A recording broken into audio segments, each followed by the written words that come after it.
Alright, ake ngibingelele nakubo labo kufinyelela khona ezobuciko media and production. Njengamanje ngineinsizwa engabahleli balomcimbi lokuyizona ezisimemile kuthi uyiHlokozi Music Festival. Sanibona weinsizwa. Yebo sawubona. Niyaphila maqhawe ezulu? Sibona kunjani? Siyaphila. Bafowethu nisibizela iHlokozi, nisibizeleni la iHlokozi. Nisithembisani yini leni sifuna ukusibizela yona? Bhuti angiqale nje ngibingelele kakhulu ke ezobuciko. Bafowethu lapha sizonenzela nje into mezulu umcimbi enzeka mhla inyaka yonke kahle kahle sihlala njalo nje la nge-30 sizojabula kahle kahle. Kubaba. Yeah, mfowethu kulungile. Njengoba nisuke kuzokwenziwe lo mcimbi, kungani umcimbi wena uthatha nawo ubeka kuDisemba, ekhona uJanuary, ekhona uJune, nase ngidecide ukhetha uDisemba? Ake ngibingelele ubingelela ukhalendela iminyaka elingina holiday pass leHlokozi.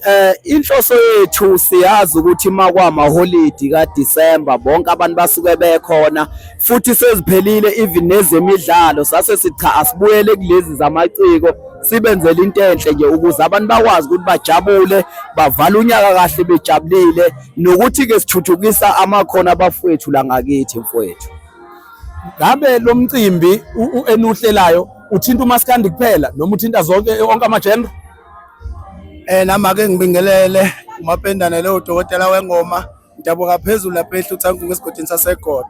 No mfowethu akunjalo, udibanisa wonke umuntu oyiartist, igama elithi artist lidibanisa wonke umuntu onesiphiwo esithize. Kanjalo ngeke ngisazibala ukuthi zihlukene kanjani, hip hop, gospel, yonke into ihlanganile konke phakathi. Into esingayifica la njengamanje umuntu nangu uyangena nesikhala lapha noma khona obecuphe omunye besuke eThekwini noma besuke eGoli usezofuna ukukhiphela isibhongo kulo mcimbi wenu, imaphi amazwi engawadlulisa? Sanibonani bafowethu, ezokuphepha zikhona ziqinile, sinayo isecurity ke sangweni, khona 2 khona nangaphakathi mongene ehholo akhona ama security yonke indawo. Siyabonga kakhulu bafowethu okusobonana emva komcimbi.